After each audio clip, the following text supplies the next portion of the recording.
Our team hopes you enjoyed this video on the native bats of Vermont. Feel free to learn more at links under this video.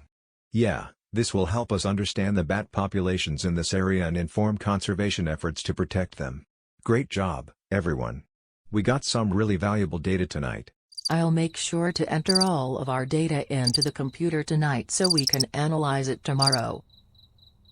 Okay, it's getting late. Let's pack up our equipment and head back to the cabin. This is great data. We're seeing a good variety of species and getting a better understanding of their behavior.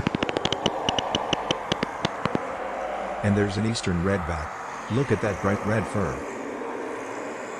I see some hoary bats too.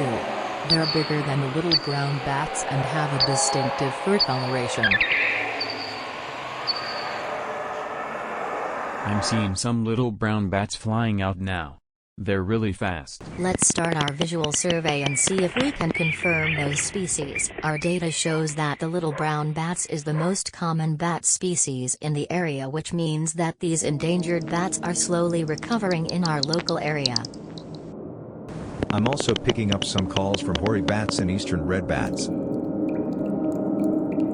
I'm getting a lot of calls from little brown bats. Looks like they're the most common species in this area. Okay, we're approaching the cave. Let's set up our equipment and get ready to start counting. Right, and we'll need to work quietly and move slowly so we don't scare the bats away. Remember, we need to be careful not to disturb the bats while we're counting them.